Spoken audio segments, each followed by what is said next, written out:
This work session of the James City County Board of Supervisors to order. Good afternoon. Yeah. Mr. Porter. Woo! If you'll call the roll, please. Mr. McGlynn. Here. Mr. Eisenhower. Here. Mr. Hippel. Here. Ms. Sadler. Here. Ms. Larson. All Here. members are present. Okay. Thank you, Mr. Porter. First, we're going to start with the Stormwater Program Advisory Committee report, and that will be led by Fran Geisler, who's our Director of Stormwater Division. Good afternoon. Good afternoon. I'm going to turn the floor over to Darren Curtis, who is the Chairman of the Stormwater Program Advisory Committee, and he will take it from here. Thank you. Great. Welcome. Thanks. I appreciate you having us. Sure.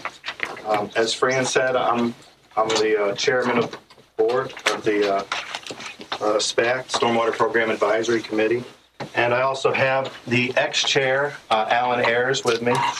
And, Hello. And Wendy Ruppel's the vice chair, current vice chair. Hello. And we'd just like to take a few minutes of your time, and we appreciate your time to tell you a little bit about the SPAC program, how it's going, how it's been, and where we're heading. Like I said, the SPAC is, I'll get the presentation up here, but SPAC stands for the, how do we get this to,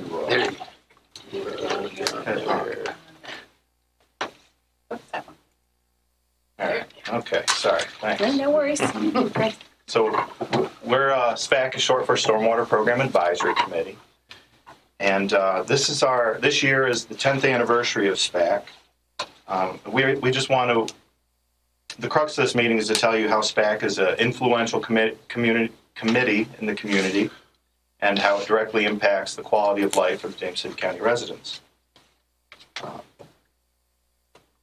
In summary, the SPAC provides opinions and recommendations to the James City County Stormwater Division, and also helps with public outreach in that regard as well.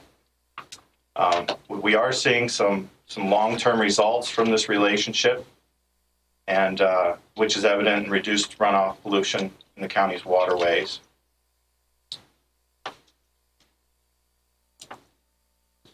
Our primary goal is to provide assistance and advice to James City County Stormwater. We help James City County Stormwater with prioritization of their capital projects. So as they address drainage, flood mitigation, and water quality, they seek our advice and opinions on project prioritization. And we also speak at several, some community group outreaches and events that we do. John Fuqua, who's actually here with James City County Stormwater, summarized SPAC best. He says the SPAC is the program driver and public input mechanism for James City County. And James City County Stormwater requests flood program approval from SPAC, and SPAC provides oversight of program implementation. So I thought that was a very good summary of that, of what we do.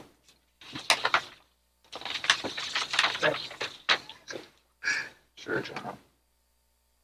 In regards to public outreach, we are, as I said, we are the liaison between James City County and the community. We participate in an average of 2 outreach events per year. We go to the farmers market, and there's Alan and Wendy at the farmers market doing the Enviroscape demonstration. It was hot then. Say it was. And we do a Fertilize Smart program. We go to the Fido Fest and talk about scooping the poop, getting pet waste picked up. We do rain garden demonstrations. We participate in grant workshops and BMP and drainage workshops on topics including water pollution, those things that I mentioned, the Clean Water Heritage Program, which was established to equip citizens to make better decisions about actions that affect water quality, and informing them about services provided by the county stormwater program. So it's all about giving the James City County residents the information they need to make decisions, to give the homeowners associations the information they need to make decisions, smart decisions about their stormwater infrastructure.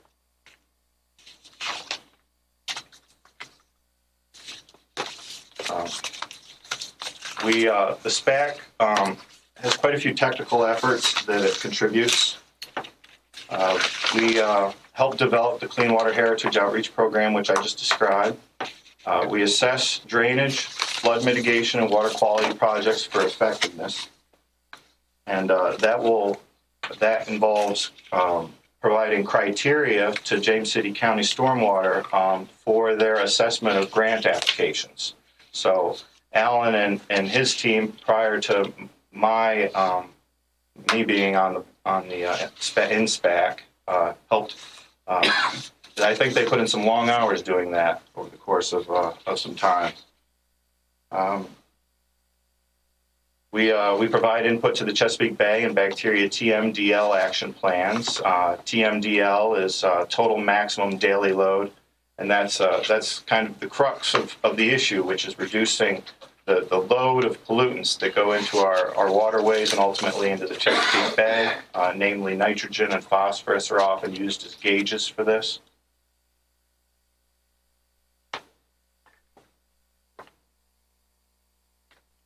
In summary, SPAC is an ongoing commitment and collective effort from citizen activists. The SPAC program actively engages the community into the James City County in stormwater and allows them to, like I said before, really it's the liaison relationship. So people are building houses, people are in their HOAs, you know, everyone's a citizen, everyone's a resident of James City County, so we're all responsible. It's a team effort, so it helps in this way, I think. It's very important. We're getting consistent positive feedback from the public on James City County stormwater in general. We wouldn't be able to specifically dissect what role SPAC has in that, but we can assume that since good things are happening, for instance, we are $3.4 million of state stormwater local assistance funds have been provided to James City County, and $1.14 million of VDOT revenue sharing funds have been provided for the Toano project and the Grove stormwater improvements. So very good things. And there are many challenges ahead. They range from the BMP maintenance that has to go on. BMPs are best management practices. It's a catch-all term for all stormwater, pretty much improvements. This maintenance is ongoing. There's 71% of the BMPs in the county are recognized as substandard. That's through efforts of prioritization and assessment by James City County Stormwater Division.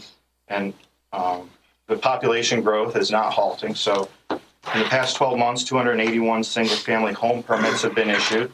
So there's development. That's increased impervious surface. That's increased runoff, more pollution.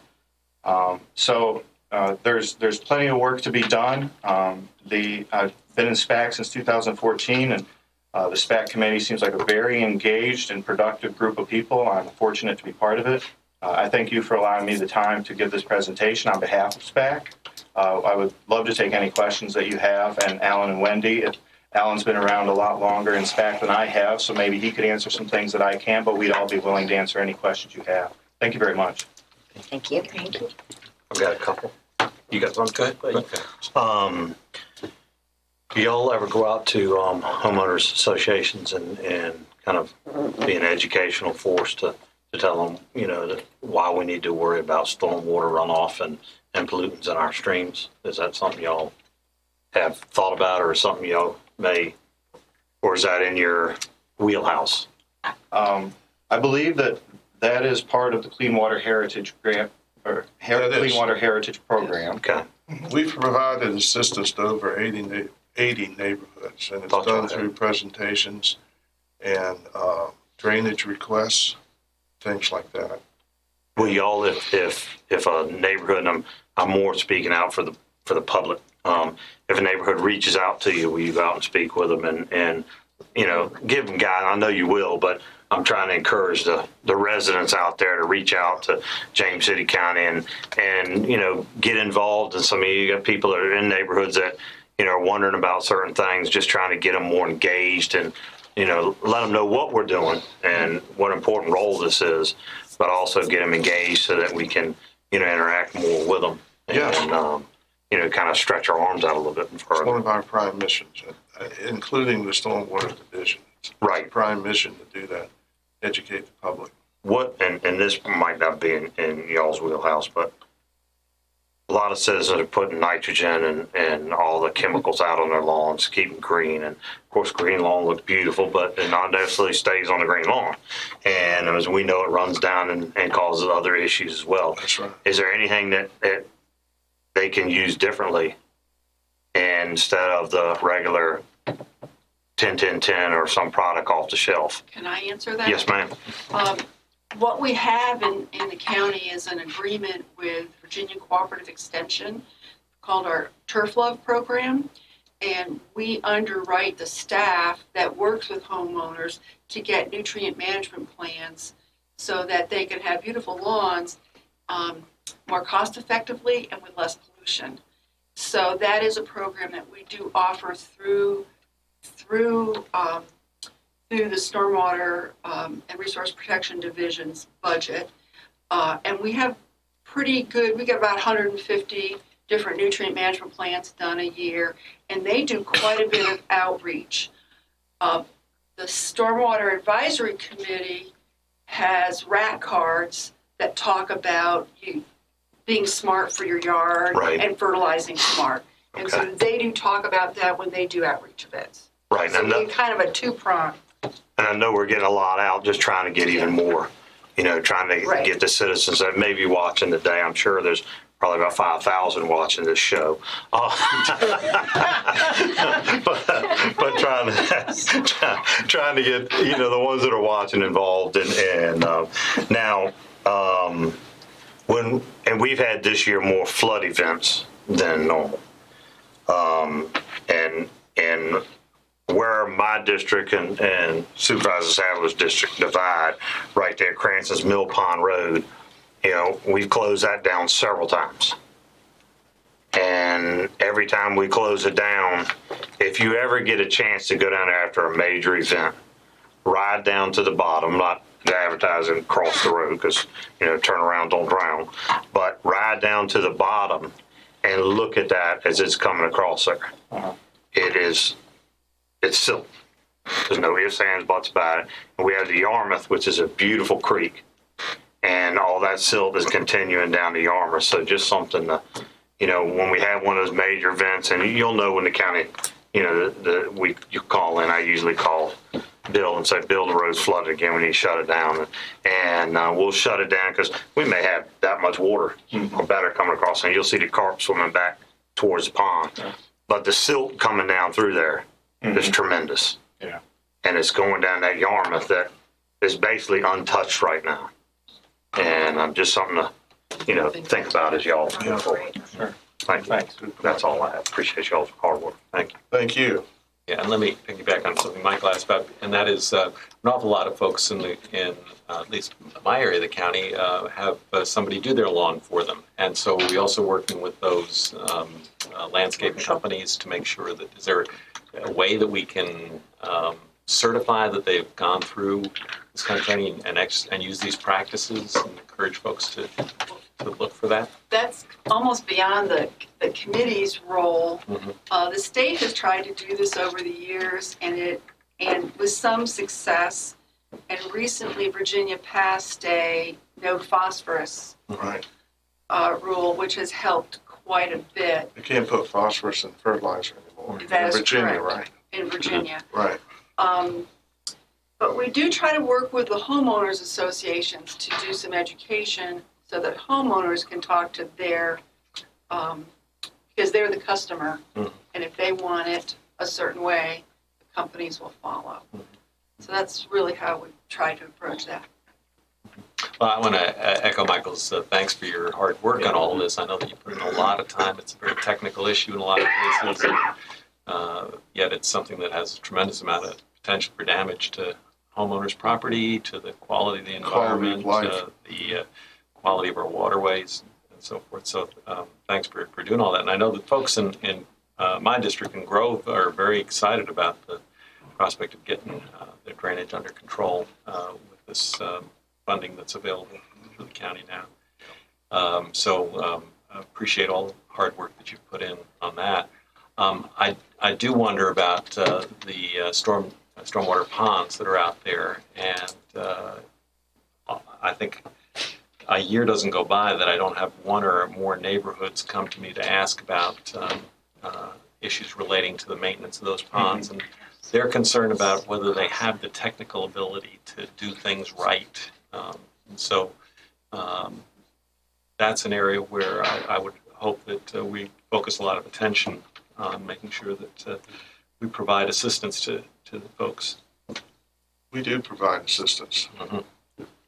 There's almost 900 ponds in James City County. And you're finding that many of the homeowners associations don't have the resources to do what they need to do. Well, that's true, but I think that our efforts to educate homeowners associations go a long way. Okay. Because a lot of people don't. It tells them what they can do. But they can't. They can start budgeting. Yeah. Because it's not in there. Yeah, I know. Right. I know. My neighborhood has been very out in front of all this, but there are a lot of the smaller neighborhoods that have just a few. Their resources are pretty constrained. Right. And I know some of them have. When I was talking to people about some of their ponds, they were really eagerly looking forward to what they could do, short of adding up a whole lot of money. Well, there are grant programs available to these people. Yeah, the grant programs have been a godsend for Small community. communities. Okay. I live in a small community, and we're just, all you can do is prioritize Right. what are you going to do each year. But the grant program for the county has been wonderful. Okay. Where they match. Great. And all ponds aren't the same. Nope. Oh, No. no. That's right. Well, and I would also add that it's not just small neighborhoods, it's neighborhoods that do not have a mandatory HOA, that are older neighborhoods That's true. that are struggling, who have had built one BMP but then had a bunch of growth come around, and how they're dealing with that. So I know that that our department tries to do as best they can to work with them on that, but it's very difficult in a lot of communities. What's the best way for people to reach out to you all or to reach out to your department? And I didn't know if you wanted to introduce the people that were with you. Yes, I would like to do that. Including Trevor Noah. Trevor Long is our newest employee. He works specifically on the Chesapeake Bay Preservation Ordinance, and he's also working with a few neighborhoods that have very specific issues. So they have someone to talk to in the office that's a real person. And of course, John Fuqua has been with us for several years.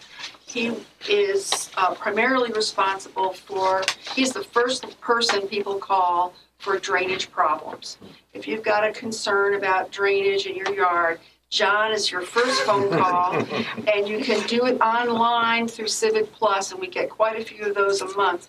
John also administers the neighborhood BMP and drainage grant maintenance program that these folks really define the criteria each year and kind of keep us focused on a direction that they think is most meaningful for the neighborhoods. And John takes that and runs with that, and we have that grant program is open right now. And I think if I were to describe John's job from a distance, I would say that he is the king of hand-holding neighborhoods, because neighborhoods don't always know what they own or what to do with it. And so we provide a lot of technical assistance. We provide operation and maintenance manuals, and through the encouragement of this group, we have really grown in that area. How about new neighborhoods that are, or neighborhoods that are getting new sections developed with a new facility, perhaps? Is there a resource for them to? They have the same resources. We do get calls from new neighborhoods after the transfer of ownership of stormwater infrastructure, and the first call is, okay, now what do we do? Mm-hmm. And we provide maps, we provide their as-built drawings and files, information about what they own. And we try to equip them with, okay, now you own this, these are some of the things you need to do. And we've had several, we've had workshops in colonial heritage. We're hoping to have one in the Stonehouse area this year. And we try to really focus in on emerging neighborhoods. And these folks come to all of these and really stand up and a rah-rah for it. Thank you all for that. Thank you all so much. Thank you. Thank you. Thank you. Good job, guys. Thank you for the time.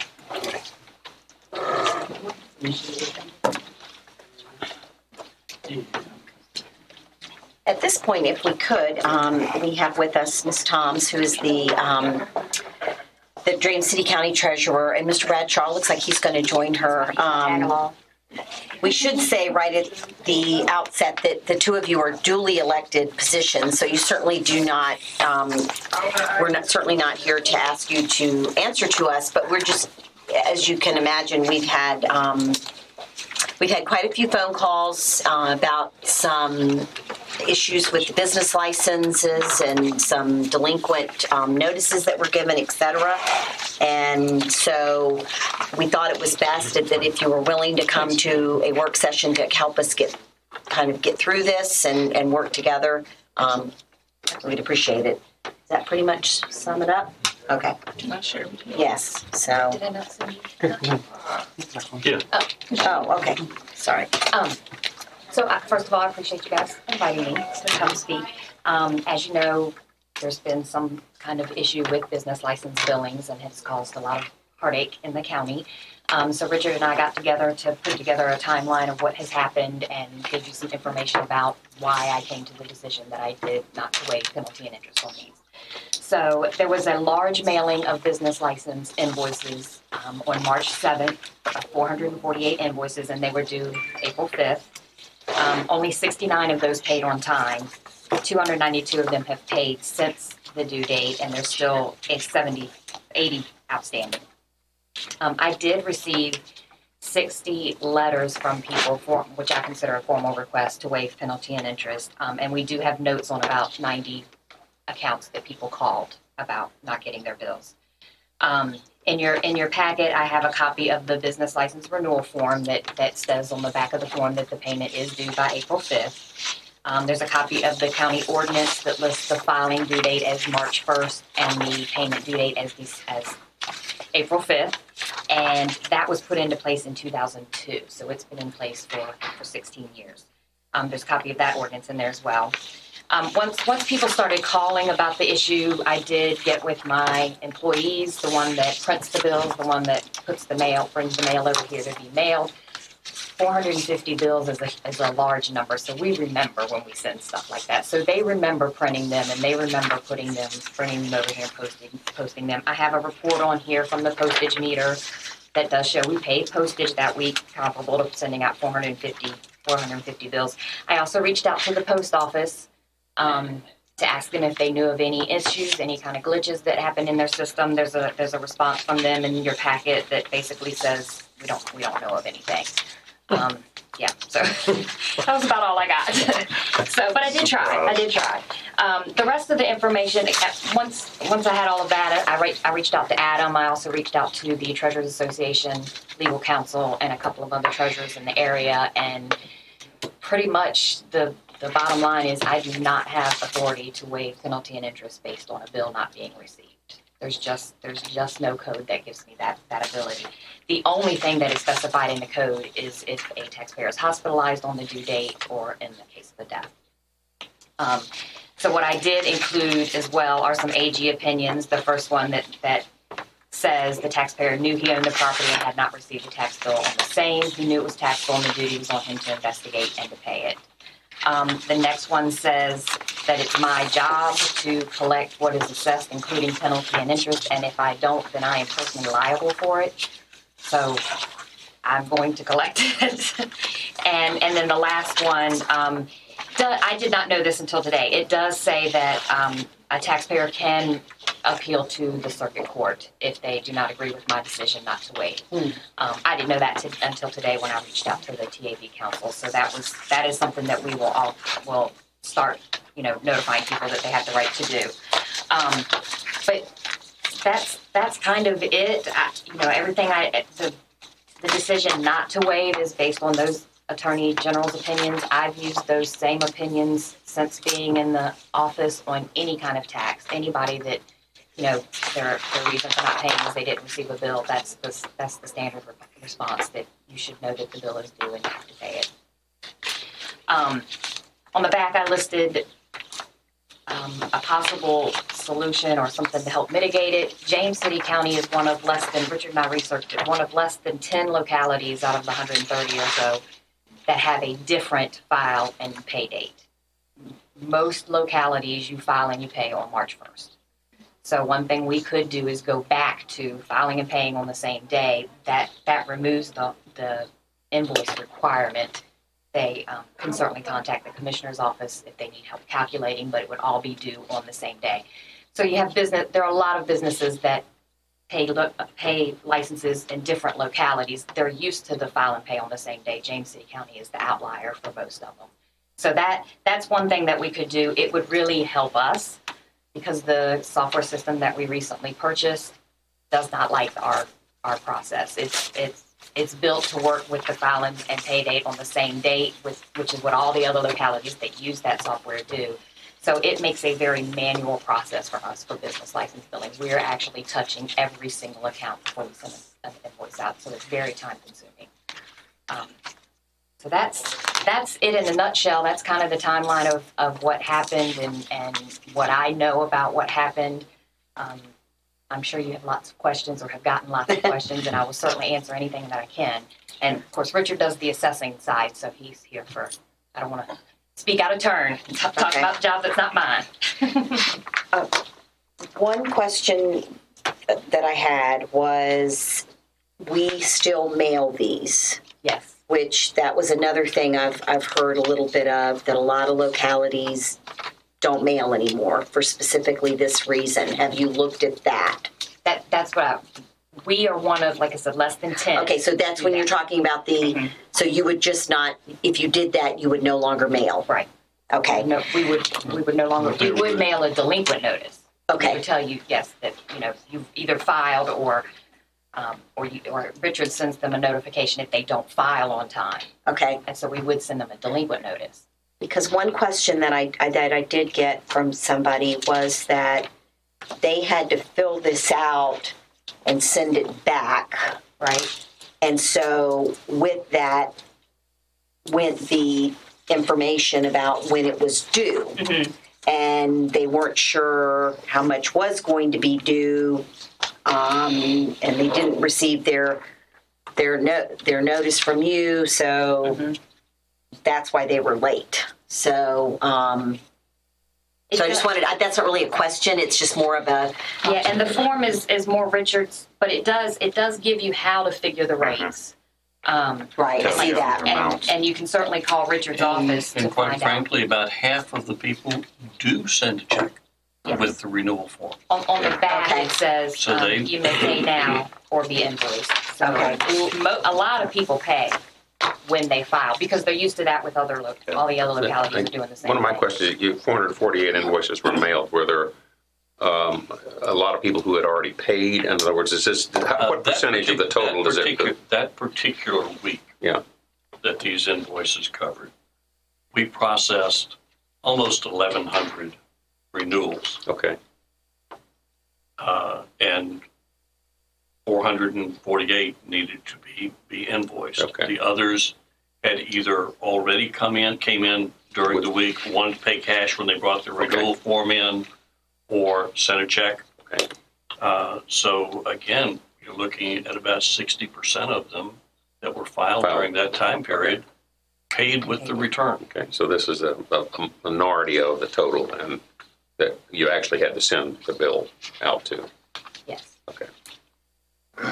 If you changed up how you did it, how would you go? And you've just talked about it, I realize. So, but I mean, there would have to be an education piece so that we wouldn't repeat this next year. And I have no doubt that what you have in your paper. It's just that this is my third year. This is the first year I've ever been contacted about a business license, and I mean, fast and furious. And I think the people were very sincere. I Absolutely. mean, very. Absolutely. They were frustrated and they were sincere. So I guess there's a big education piece if we make that change. Yes.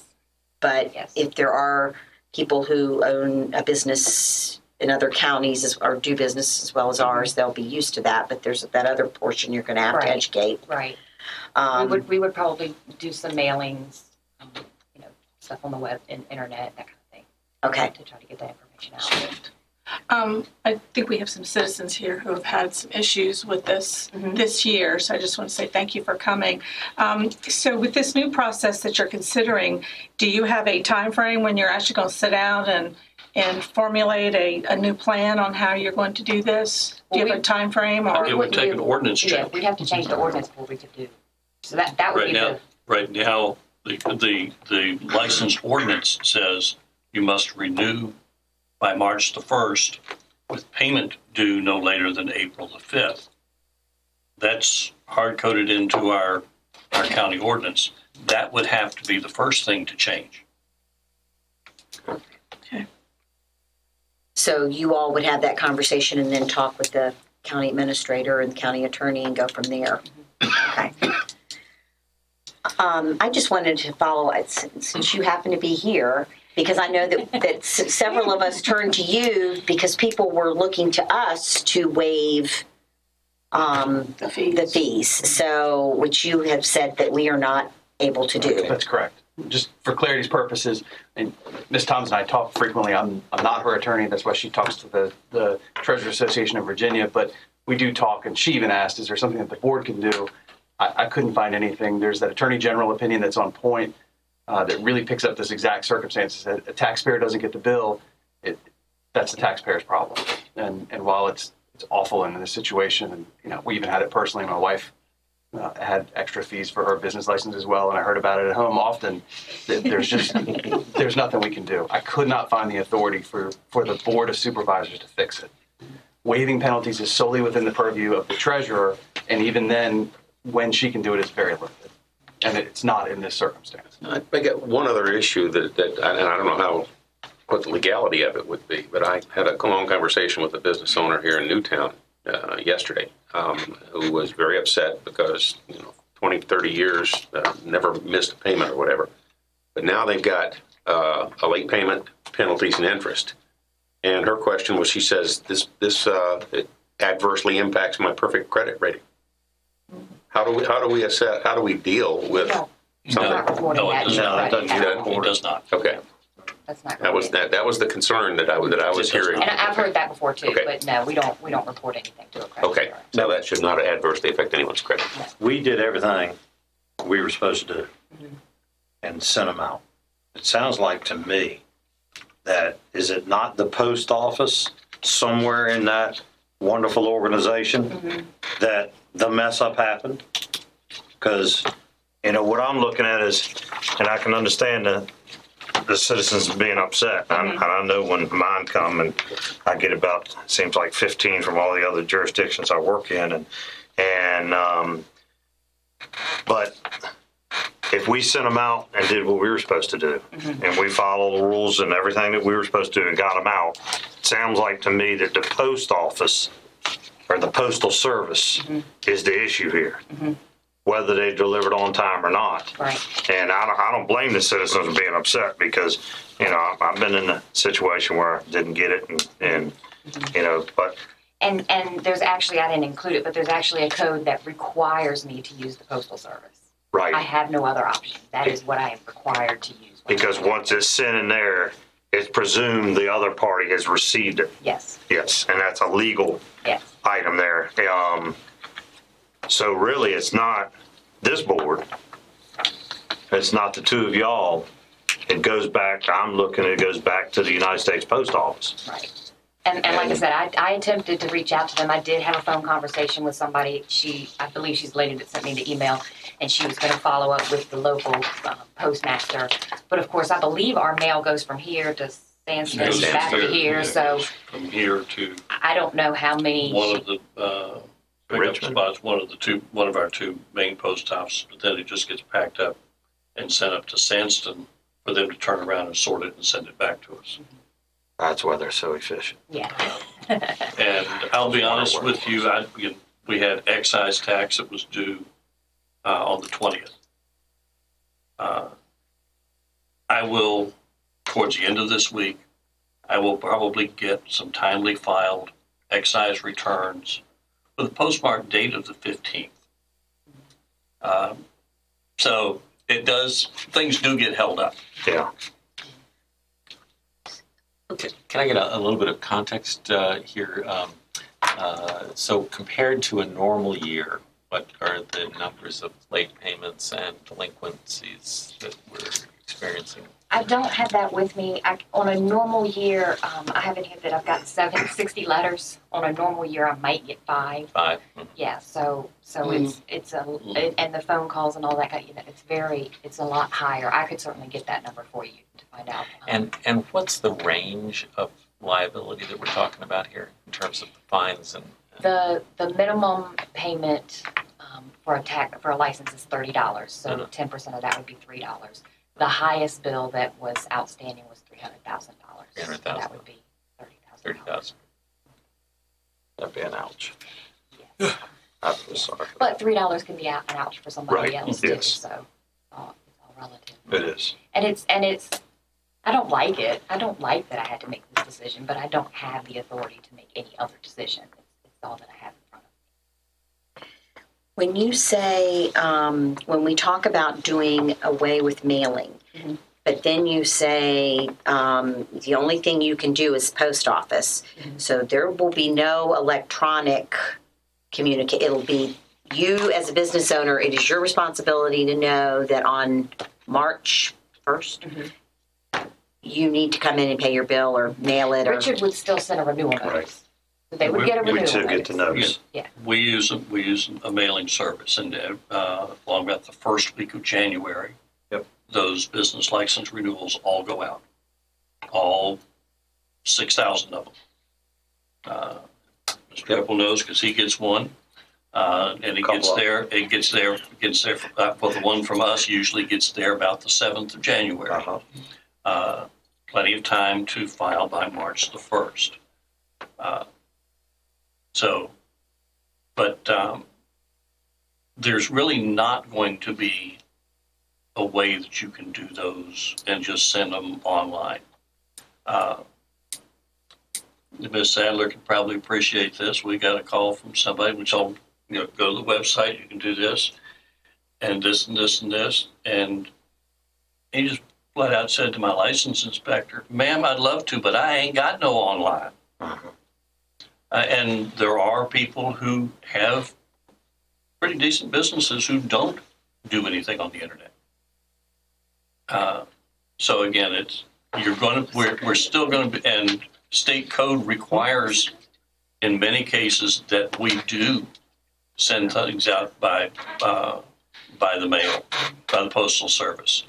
And in fact, if we're doing an administrative assessment of some sort, we are required to send it certified mail. Can someone pay online to you for the fee? Yeah. I don't think business license is not online yet, but we are actively working to find a third-party vendor to do online payments for us. The system that we're using right now is an in-house built system from IT. So it does a lot of things. It does personal property, real estate, coupon books, parking tickets, that kind of thing, but I don't think business is on there because you have to file for it before you're invoiced for it. Okay. And there'll be a fee with that. Yes. Using a credit card like those. Yeah, that's so people know that. And as far as emailing bills, there are treasurers that are actively trying to get code changed, but legislation is slow to change, so they're still trying to catch up to get it changed because there's the legality of if you send it electronically and it didn't get delivered, what do you do? How do you deal with that, or how do you deal with the return, or if somebody's changed their email address, or I have just like with a mailing address. And in business, about March 15th, your taxes or corporate taxes are due. April 15th, your personals. That's every year without a notice. Right.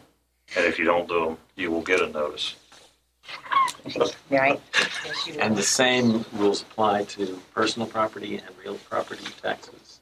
In terms of, Even if you don't get the bill, if the bill gets lost in the mail or whatever, you're still responsible for making those payments. But we've not had any issue with those in... No, I mean, I get hundreds of requests a year for personal property and real estate, but there's not been an uptick this year compared to other years, no.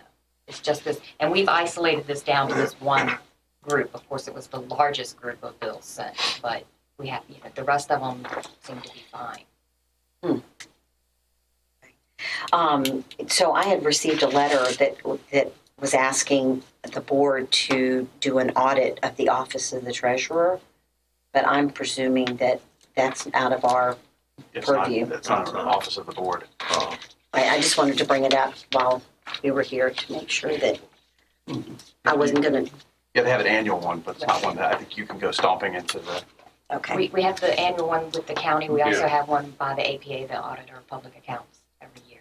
Thank you. And that's available if any citizen wants to see it. So they could, if that individual wants to see that one, more welcome. That's right. They can just give you a ring. Absolutely. Okay.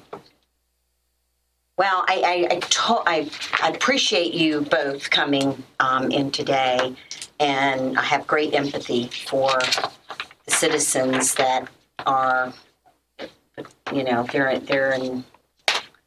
they're paying some penalties and some interest that they did not want to pay. I wish we knew what had happened to that. If you do hear back from the post office with any information, if you could just let us know that so we could try to get that word out. Has the amount of calls slowed a bit? Yes. So that has anybody refused to pay their, and what if they did? No, I haven't had that, but unfortunately, if it's just like any other tax, if it's not paid, then we will start the collection process. Okay. Is there a time limit on appeal to the circuit court? Yes, thank you for bringing that up. I don't know. I don't know. I don't have it off the top of my head.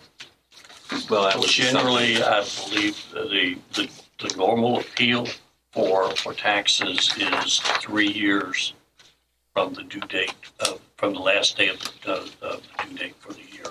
So they would put when the taxes are due. So they could, in this case, 2021, end of the year. But the expectation would be that we go ahead and pay the tax and the penalty and then appeal for a refund. Right. Yeah. Yes. Rather than not pay it. Right. Rather than not pay it because penalty and interest continues to accrue. Yes, and that would But hurt. it's unpaid even though it is an appeal. Maybe the collection may be told, but the interest accumulates. So you mentioned letting people know that. Now, are you going to be able to go back to the people that have contacted you to say, I've now learned that you can go to the circuit court and appeal, or? I can do that. Or we could put something, we could ask Something on the website? something on the website or on the news flash. We could do it that way as well. Okay. Just so we can somehow get the word out to people who have already. But we would probably need to have that. If you could send us that verbiage too, that would be helpful so that if anybody else contacts us, we could do that. Okay. So, any other? Okay. Thank you, and then you'll let us know what if you decide to move forward with the changing and having ordinance changed and.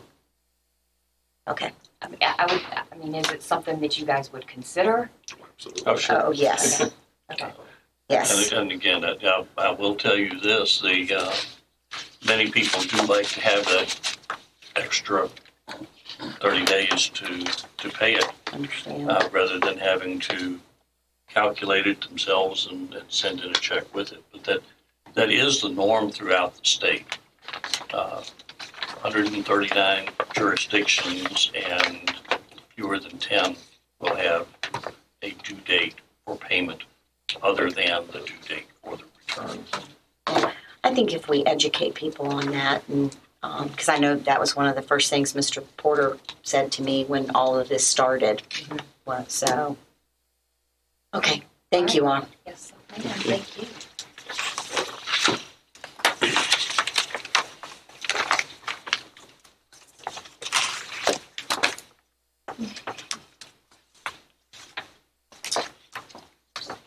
That brings us to a discussion on PDR. It looks like that will be led by Jason Hurst, our Assistant County Administrator. Good afternoon. Good afternoon. And you have several people with you. Absolutely. So PDR and green space have had a long history in the county, so I have a lot of more powerful minds than myself to help answer any questions that we have. Tammy Rosario, Principal Planner, Planning Department, Paul Holt, Director of Community Development, Chris Johnson, Ombudsman with County Administration, and then the Finance Director. So really what we wanted to do is just give a very brief history of where we are with purchase and development rights and sort of how we got here, and then really kick it to you guys to find out if there's anything we need to do moving forward. So just to give a little bit of history specifically about PDR, PDR was created in 2001, and then the next fiscal year, 2002, there was $1 million of seed money placed into the account. And then we noted moving forward that we would fund 1 penny from the tax rate into the PDR account. Moving forward, there was a bond referendum for $20 million in FY 2007 and 8. And then by 2011, the program was no longer funded. That was obviously during the recession. So we didn't have the funds to dedicate specifically to that anymore. I think one of the interesting things to note is that I think there has historically been a lot of overlap between purchase of development rights and green space programs. So just to give a little bit of background on green space was funded in '96. It was part of the budget in '97. It was a smaller amount originally, $300,000, but it was the same situation where in 1998, 1 penny of the tax rate was put aside for that, and then on that same time period in FY11, we had to tighten our belts a little bit and weren't able to continue to fund that. So really, I think what I'd like to do now is to talk a little bit about the difference between purchase of development rights and green space. Purchase of development rights was a specific program that was codified back when it was created in 2001. So there's an actual code section in the county code, section 16A, and it talks about the goals of the purchase of development rights programs. It talks about the committee. There's a purchase of development rights committee, and talks about what their role is relative to ranking these types of projects. Green space has been a little more informal. It's a little more flexible. It's allowed us to purchase properties like Mainland Farm, the Jamestown Marina and Beach Site, but it doesn't have that same code section. It's been essentially land banking is how we've sort of viewed it in the past. Currently in the program, I would note before we get any further that we do have about $365,000 left in the PDR account. We've had to, over the past few years, give some matching grant money back to the VDACs. We had a matching grant program through them, and after we've released some of that money, this is where we stand now. So the PDR committee is 5 members. Originally, what we did with the PDR program is applications would come in, and they would be ranked, and they would be taken in front of the Purchase and Development Rights Committee, and they would make a recommendation whether or not to pursue based on scoring criteria. And the scoring criteria was based on the goals of the program, which is going to be on the next slide. But this committee still exists. It hasn't met because we haven't had PDR applications come in because of the lack of funding, but they still exist. And we probably do need to go back and look at the term limits on some of those. I didn't print that out and bring that with me, but I would imagine we probably need to look at those term limits. So in the code overview section, when I said that there were criteria that the properties would be evaluated against, this is also in the code, and it really mirrors the criteria that would be used to evaluate individual parcels. There are a number of different things that can be accomplished through the Purchase and Development Rights Program. Can be used to preserve farmland or forest land, agricultural, silvicultural, timbering, things like that. Protecting natural resources, environmentally sensitive areas, open space in general. We hear a lot about the rural aesthetic of the county. This would be things like Forge Road is one that often comes up. Some of the other criteria would be protecting wildlife, aquatic habitats, biodiversity in general. And then really shaping the character and development of the community. That's something else the program tried to do. Obviously, the Purchase of Development Rights is based on trying to limit development on certain pieces of property that we consider important. So there are a lot of different things that we tried to acquire, or that we tried to accomplish with the PDR program. I'll note that since it was instituted in 2001, we had 12 agreements, approximately 730 acres. Forge Road is obviously the big one, but there was one on Bushneck Road and then Rochambeau Drive as well.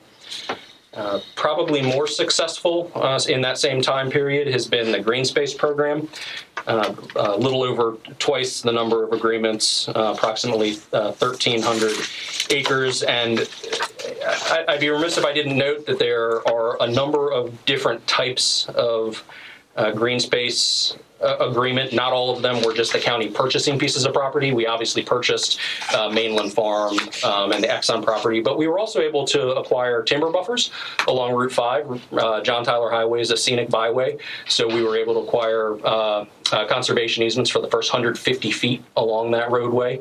So that would be actually similar to a PDR style purchase, but we were able to do it through the Green Space program. And the reason I bring this up is, like I said, I think there has been a lot of confusion about the different goals of the green space and the PDR program in the past. And then we've obviously heard that the PDR program in general is a little difficult to navigate through, and that's because it is codified and it does have that structure where you submit an application. There are multiple levels of review of that application before it gets to the board. Green space has historically been, folks approaching us or us approaching folks and just getting a deal done sort of as quickly as possible because of some of these development pressures or because the property's on the market. So that is, I think, has been one of the things that we've noticed between the two different pieces of or the two programs. To summarize on the different goals, I think we do still have things in place to accomplish some of the original goals of PDR. Obviously, if you're talking about protecting farm land or timber property, we still do have the Agricultural and Forestry District program. You guys are going to be seeing all 14 districts, Paul, I think? At least 13. At least 13 coming later this summer. This is between a 4 and an 8 year period where property owners get a tax break on their piece of property for the county basically gets assurances that they won't develop in that time, and then there's a rollback tax. So this is sort of like a shorter term period. Obviously, zoning regulations we have to deter development on certain pieces of property. Everything outside the primary service area obviously has a lesser density than that inside the PSA, and we still have. We did a PDR in 2015. We were able to close on a piece of property on Forge Road, adjacent to a large piece of property. And then green space, obviously, we have land banking opportunities currently in the budget as well. So could I take a couple of minutes just to fill in a couple of points? Because, I think we sometimes have been involved in these things for a long time or know about them. The public may not be quite as aware of some of the terminology here and so forth. Let me just give you a little bit of sketching of my recollection of the way these programs develop. So there's a kind of crude division you can make that is, well, the Green Space program was created to protect environmentally, historically, or in some other important value of land, and generally the assumption was that was within the PSA. And it typically was expected, though not required, that it would involve a purchase of land. And that's what we did, as you point out, with Mainland Farm. And there were 3 parcels along Jamestown Road where access to Jamestown Road would have come right out at that curve just after Lake Powell and would have not been very safe and caused some potential problems. We were able to acquire that. We used some of this money, I believe, as part of the package of funds that we used in conjunction with the 2007 commemorations, where we acquired a number of significant parcels of land. Whereas the PDR program came a few years later, and that was, I just want to clarify the nature of that term, purchase of development rights, because what that basically says is we're not actually typically purchasing the land. We are paying the landowner the difference in the value of the land as a developed parcel of property versus its current agricultural or silvicultural use. And so the person who owns the property keeps the property, but agrees to limit the use of that property to less intensive development. And both of these are purely voluntary programs. We don't require anybody to participate. It's only if they feel it's of value to them. They are ways to allow the continuation of farming for people who, for instance, feel that they couldn't afford to farm. Several years ago, York County did away with their AFDs, their agricultural and forestal districts, because they wanted to encourage development. They wanted to build more retail that they thought James City County citizens would come and patronize. It didn't work out too well for them, but that's another matter. As you can see, the closed shopping center along the way. But the PDR program was thought to be outside the PSA, the primary service area. And among the benefits would be, of course, the protection of agricultural land, but it would also have fiscal implications, which would basically include the idea that we would not have to extend public services into areas that were less densely populated and where the provision of those services would be much more expensive. Running water lines down Forge Road, for instance, would be a highly expensive project for us to undertake if we needed to. And if left alone, the development of that road would have probably occurred and required us to provide that. Building new schools for accelerated population growth, things of that nature. And over the years, we've utilized both of these strategies, green space and PDR, and also considered others like TDRs, transfer of development rights, which I think we agreed at an earlier point after a series of investigations and a presentation from the folks from Montgomery County, Maryland, who have used this extensively, that it probably wouldn't work as well here, because one of the requirements there is that you're sort of transferring the density potential of the rural lands to the already more developed areas. And those receiving areas were not too anxious to see dramatically increased tension, as those of us who were involved in the Marywood discussion could certainly attest to. And it seemed in some ways to cut against the inclinations of the PDR program. So I just mentioned these factors as a way of sort of laying out some of the rationale that has been used over time for development of the green space program, PDR program, to recognize that they are voluntary, that there are clear objectives and goals that we may be trying to accomplish with these particular strategies, and that there can be some real fiscal benefit to the county and its taxpayers in terms of protecting and preserving some land that's under significant development pressure. And really what I was going to close with, I think you make a great point, is moving forward, if we continue to have two programs, I think it is important to make sure that we understand exactly what the differences are, why you all think purchase of development rights as a standalone program is important when you consider a lot of the things that we do in green space as well, just to make sure that we understand so we can funnel people in the right direction. I was in thinking about all of this. I would call transfer of development or purchase of development rights or purchase of green space or conservation easements or AFDs or whatever. They are all simply tools, tools that we can use, and so I'm not so much interested in having a formal program of purchase development rights. But what I'd like to have is have an overall program of, if you will, land preservation and if you will, the unique characteristics of our county that we want to preserve.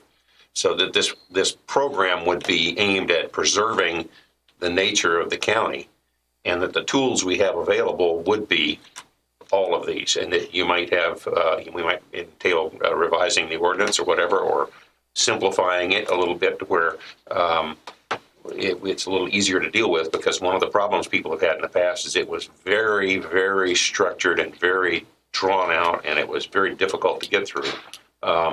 And if we're going to use it, I'd like to try to make it a little more user-friendly, if you will. Whereas, as John has mentioned, the green space program, we had the ability to react fairly quickly and protect things that when the pop-up opportunity came up, and we recognized that the criteria that we were looking for, that we could take care of it. Remember one we did where we actually, on Forge Road, where we actually purchased the property, put a conservation easement on it, and turned around and sold it. Right, yeah. And that's the maximum utilization of our resources. We ultimately got what we wanted with very little long-term investment of the taxpayers' money. So I'm looking, thinking that if we're going to look at this as how we're going to go forward, I think we ought to look at it as one big program, if you will, and then sort of rank order the tools that we have in there, and the tools would be identified as most applicable to certain circumstances or certain situations. I probably should have flipped green space and PDR on this slide, because I think if you look at this, the toolbox is going to be based on time length. Right? So zoning regulations means you can't develop your piece of property, or you can develop your piece of property. Agricultural and forestable districts would be, there's a short window of time where you can't develop your property to the fullest extent. PDR would be a permanent easement, and then green space would be the county buys it. So I think we have this toolbox already that sort of goes that continuum of preserving pieces of property at different lengths, essentially. But I think what we don't have is being able to go out and approach landowners with what we would like to include at the top level, like the PDR, the green space. Right. And I would also mention one other thing, which is that in terms of the benefits that we've experienced in the past with these programs, is the ability to draw down federal and state dollars that are also focused on land conservation. Especially, the Commonwealth is, as part of the Chesapeake Bay Compact, is required to try to put away lands in the watershed for conservation in order to improve the quality of the Chesapeake Bay. And we have been able to benefit from that. We've benefited from other sources of state and national funding for land conservation and protection of agricultural lands as well. So I would probably have spent drawn in as much as we've spent. So certainly on the bigger purchases, particularly the marina and the Jamestown Beach property, it was almost a 50-50. Right. So I'm the liaison to the AFD committee. We had a meeting the other day, and I asked them to print off for me the amount of acreage that we have. I guess we don't have any in the Jamestown district. I guess it's pretty much all. Probably. It's all been turned into Newtown. Not much farming there. So if you would allow me, Jamestown district, I would tell you that. So the Berkeley district now has 435 acres. Powhatan 10,408. Roberts 1,610. Stonehouse 5,654. Grand totaling 18,108. acres. And the one thing I will say that I appreciate, especially since my end of the district, this where most of the farmland is left, one thing I appreciate about AFD, and correct me if I'm wrong, isn't there crossover between PDR and AFD in that we've got ag and forestal components to both? Sure, I guess it would go back to that time frame. It's the shorter time period. So do we, people who are farming their land, do we encourage them to use the AFD program? We absolutely encourage. Okay. Yeah, AFD. So, and what is the time limit on it? I couldn't remember. The districts are different, but it's between 4 and 8 years. That's what I thought, 4 and 8. So I just will say on the outset, I think y'all probably know how I feel about it. I think the AFD program is great. I think it provides opportunities for the farmers and those who are timbering, and provides. I'm a farm girl at heart. What can I say? I grew up barefooted and riding on tractors, so I like anything we can do to help our farmers. I think it's wonderful. The issue I have with PDR is that it's in perpetuity, and just speaking for myself, I find it difficult to make permanent decisions about land. To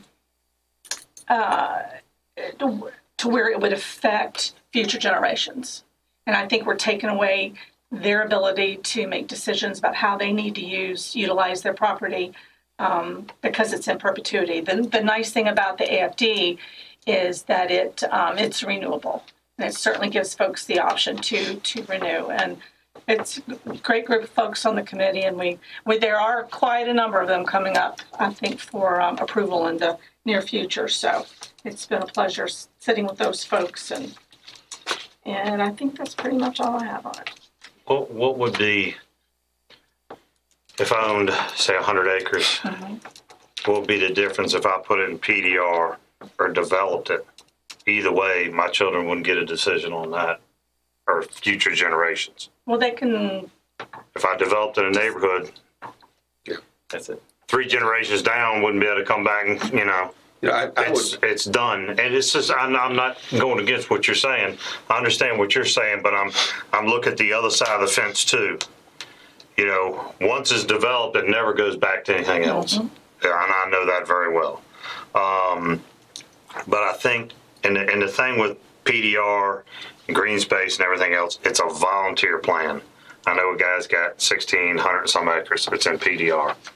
And, he's got family, he's got kids and grandchildren and all that. And he's trying to protect it for what his family believes is important to his family. And I think that's an option that we should keep open for everything, as far as I should be able to do what I want to do with my land, if it's develop it or if it's put it in PDR or green space, because that's where I feel my family will be going in the future. So, and so I think these, PDR is not gone. It was just put on the shelf because of funding. So we didn't do away with PDR. We slowed it down and we just put it on a fence. So PDR is still in existence in James City County. We don't have a whole lot of money in PDR because we haven't filed the grants and gone after the money while we put it to sleep for a few years and stuff. There are some pieces of property that are it's more in our area than anybody else's. We've got the valuable pieces that are really unique as far as larger tracts than most of the county. And I think it's important to keep that balance between what's developed and what's not, and how intense it's developed. I love the community because I can ride down a dirt road or a little small road and see nature and see the county as it always was, since they put the road in. But you can ride to the other part of the county and you can get into more intense development and go shopping and do the things you need. I think it's like everything in life, it's a balance. I'd almost agree with Jim on some of the things as far as put it under one umbrella. Maybe have it divided out. These are this fits in this category. This fits in this. This whole thing is called and that's one of my notes. It's called one of however we want to. We've got to be careful because if we name it wrong, you're going to get people that are going to hate it and people that are going to love it. So we got to be careful in how we do this. Forge Road is near and dear, as everybody knows, near and dear to my heart. I don't live on Forge Road. I don't have any land on Forge Road. I ain't got a nickel on Forge Road. But there's pressure on Forge Road right now, and I've talked to the people that own large tracts, that if the tide turned tomorrow and they can put it in, they're putting it in. And it's not, they're not sitting there going, well, I think my grandchildren or great-grandchildren want this. They're going, I've got this and I'm paying taxes on this, and the farming isn't keeping my taxes up, and I've got to put X amount in it. I've got to look at ways to be able to afford this, and if I can't, I'm going to have to sell it. The same thing as building a big house. That come to a certain point, and you can't keep that house going, you're going to have to sell it. You're going to have to do something. It's the same thing, and we're losing these one piece at a time. I don't want to see us lose James City County. I dearly do not want to see that. I don't want to say go out today and spend billions of dollars trying to gobble up everything. It's a balance. We've got to figure out how we can pay for everything. Have we ever looked at a private partnership with other groups that do this and say, hey, is there a way we can come together and have a private group and James City County to protect it? We're still protecting it regardless of whose money it is. And I know we're doing it with federal funding. And, I've heard in the past that, I don't want to take any federal money or anything else, but I'm putting federal money into the federal government. I want that money back if I can get it. If I can get it for the citizens that are putting it in, I want that as well. I know we're at 365,000 we probably lost since we put on the shelf. I would think 1 or 2 million that we could have probably granted, and I think the last 2 years it was about 500,000. That's all it was. I mean, that's in my time. Yeah, no others just the ones we knew of, but just the VDAX grants. Okay. And the VDAX grant, Mr. Hipple, is sort of like a public-public partnership. So they end up having some enforcement rights in those PDR easements that we've written. Okay. And just food for thought as you're thinking more about how this would evolve, if it does evolve.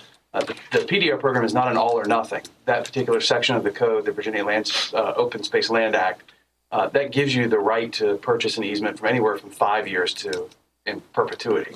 The longer you purchase it for, the more it's going to cost. Right. So, it's something that, we can get sort of creative if that's what you guys want. We pay for something that's 50 years and you take an option back at year 50 and figure out what do you do? Or is it just 50 years and then it is what it is?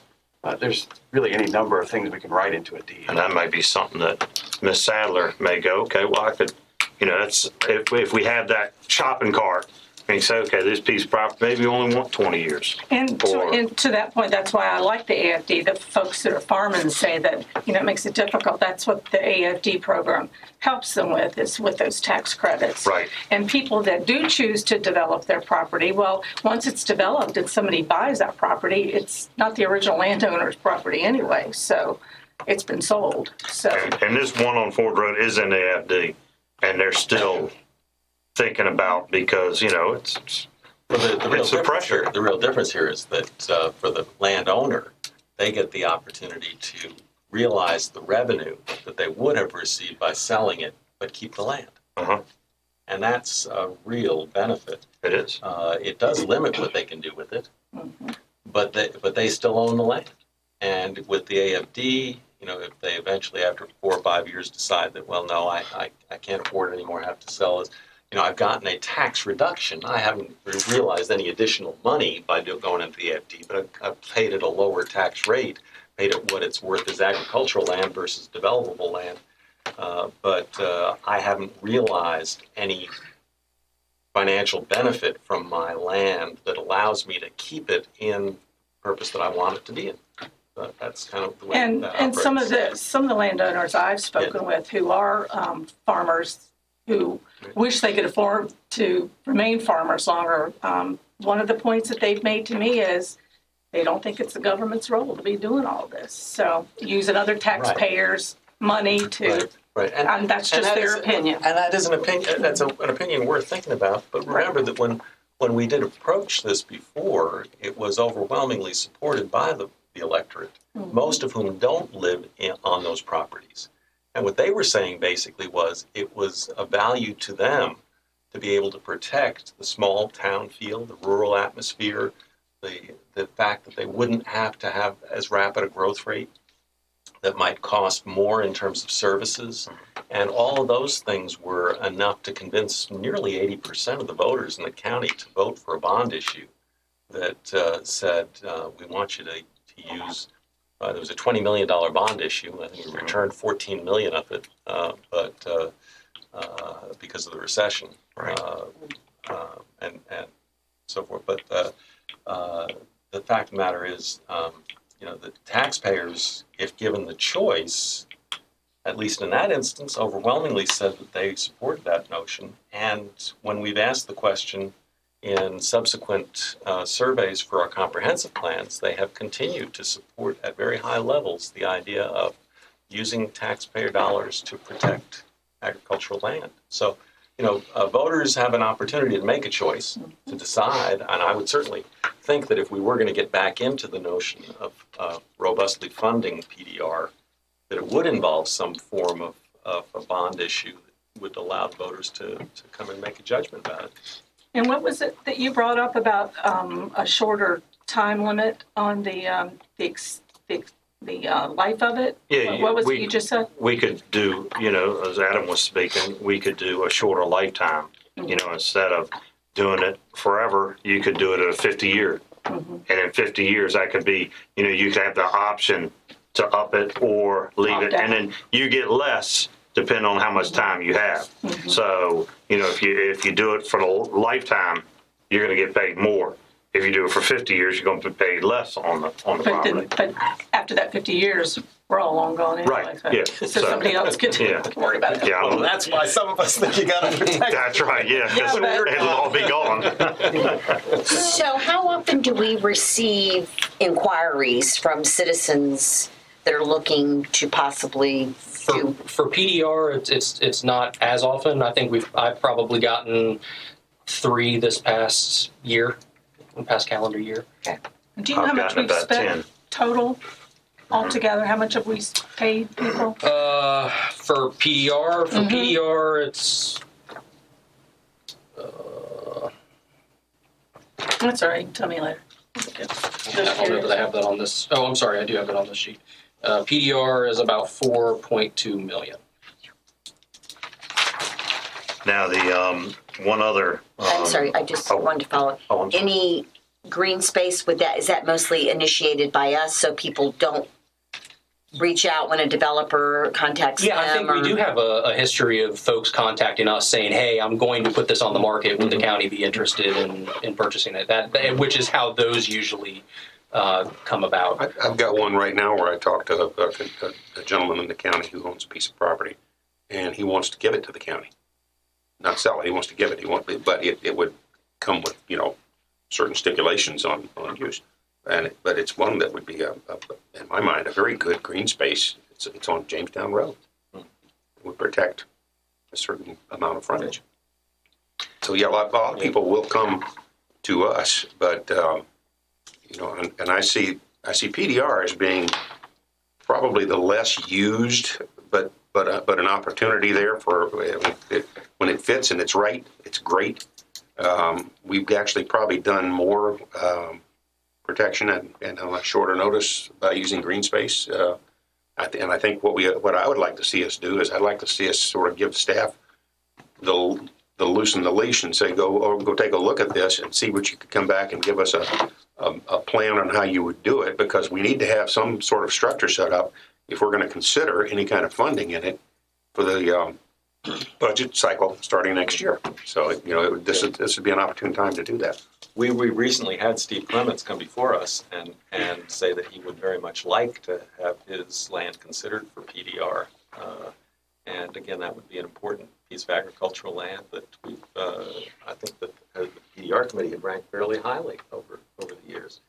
And I know that there are other landowners who have been discussing this issue out there. And then one of our most recent, I think it was PDR, was the Gilly property, right? But that was green space. Green space. I'm It's a sorry. combination. Yeah, but that was another example of it accomplished the same thing, but it's just a different program. And think about what we did in that particular instance. I mean, that's right on Neck of Land Road, and it is in an area where we are experiencing constant flooding because of the overdevelopment of that area, which can't really absorb the water. We have a growing problem with traffic on Neck of Land. It's a pretty busy place right now and a very narrow road. And we were able to take 50 homes off the map that would have been built otherwise. I think it was more than that. Yeah, It was more than that. yeah.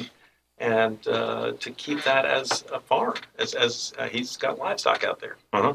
Well, Colonial Heritage Conservation easement at the end, which we were just talking about earlier, that Cranston's Mill Pond, and what a mess that is when we flood. And that's never going to be developed at the end of that. And that's going to be a protected piece. So, we've got to look at some of these pieces.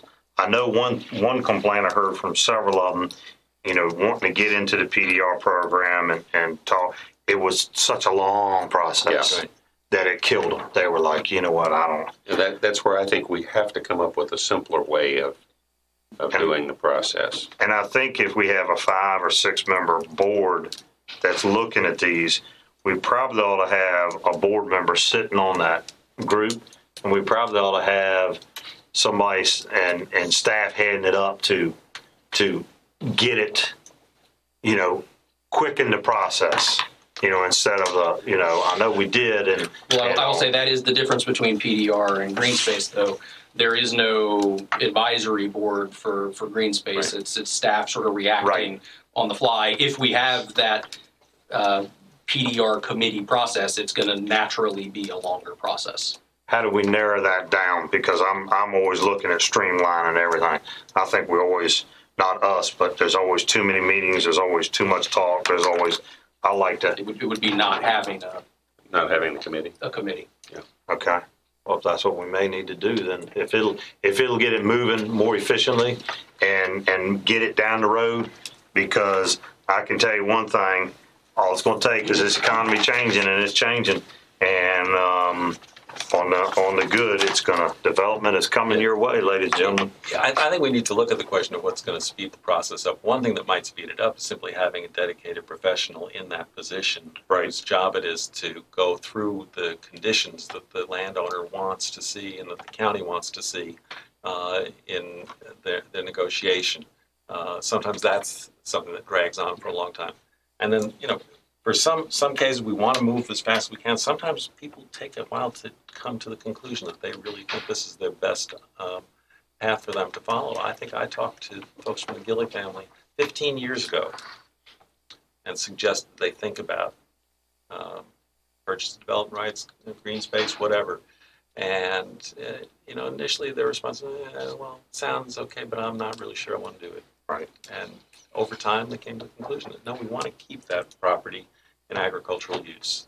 And this is a way for us to generate some revenue and still keep the land in our hands and keep it as we want it. And not saying anything, about the group that was running it before. They were doing an excellent job. Absolutely. I'm not saying anything about it. I just want to make sure that nobody, thinks that, hey, they did an excellent job and protected a lot of land, and we owe a big debt of service for that.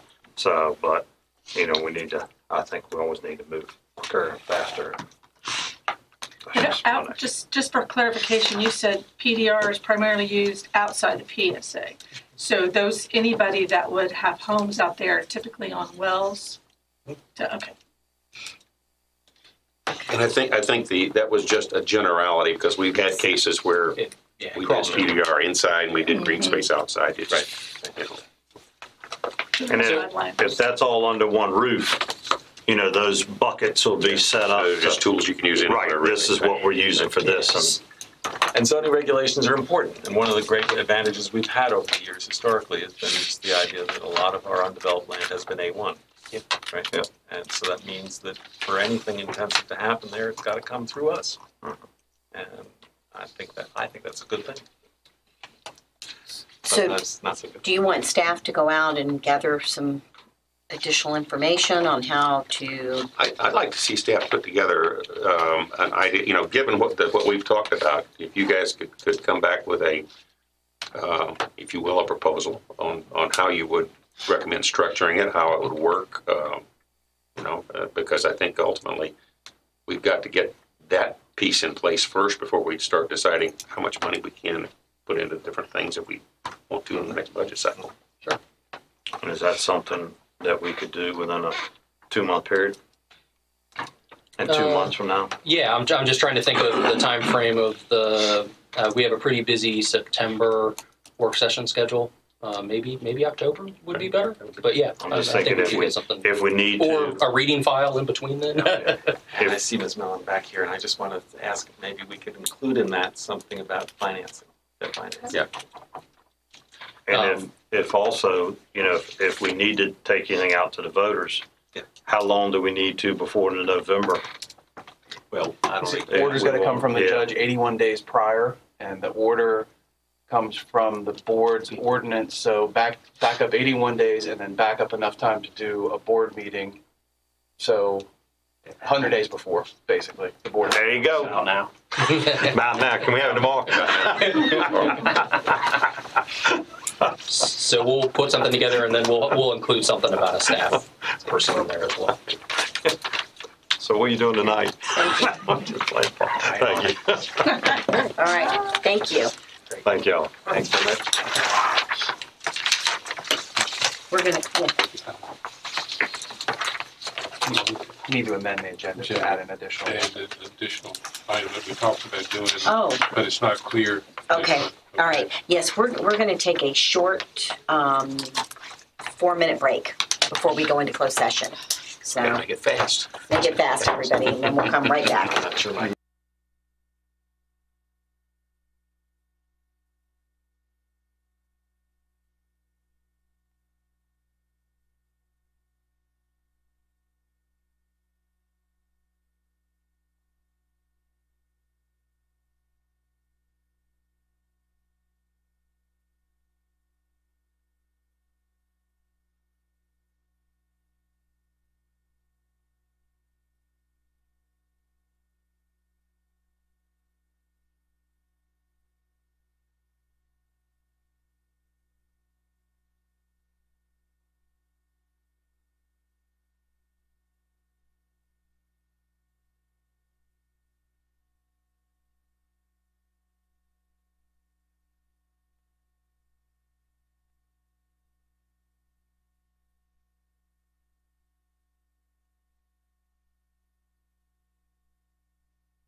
us back from the recess, where I would ask that we have a motion to go into closed session. I'm going to amend the agenda to add number 4. We will go into closed session for consultation with legal counsel employed by a public body regarding specific legal matters requiring the provision of legal advice pursuant to Section 2.2-3711A8 of the Code of Virginia and pertaining to the Settlers Market bond matter. 2, consultation with legal counsel employed by a public body regarding specific legal matters requiring the provision of legal advice, in particular revisions to attendance policies applicable to county boards and commissions pursuant to Section 2.2-3711A8 of the Code of Virginia. 3, consideration of a personnel matter, the appointment of individuals to county boards and or commissions pursuant to Section 2.2-3711A1 of the Code of Virginia and pertaining to the Economic Development Authority and the Williamsburg Regional Library Board of Directors. 4, consideration of a personnel matter, the consideration of prospective candidates for employment as county administrator pursuant to Section 2.2-3711A1 of the Code of Virginia. Is there a motion? Motion. Mr. Porter? Ms. McLennan? Aye. Ms. Eisenhower? Aye. Mr. Hip? Aye. Ms. Saddle? Aye. Ms. Larson? Aye. Motion carries. Thank you. We'll put us in the closed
bring us back into open session. I'd ask for a motion to certify the closed session. I move to certify that we only spoke about those items we said we would discuss. Thank you, Mr. Porter. Ms. Sadler? Aye. Mr. Hill? Aye. Mr. Eisenhower? Aye. Mr. McGlinnan? Aye. Ms. Larson? Aye. Thank you. Is there a motion for an appointment? Okay, I move that we appoint John Hiller and Sally Andrews to the Williamsburg Regional Library Board. Thank you. Mr. Porter? Aye. Okay. Ms. Sadler? Aye. Mr. McGlinnan? Aye. Mr. Eisenhower? Aye. Ms. Larson? Aye. With that, I will ask for a motion to adjourn. We will adjourn until 5 p.m. on July 10th, 2018 for the regular meeting, for which I will not be present. But is there a motion? Motion. Mr. Porter? Okay. Ms. Sadler? Aye. Mr. McGlinnan? Aye. Mr. Hill? Aye. Mr. Eisenhower? Motion carried. Aye. Adjourn. Wait.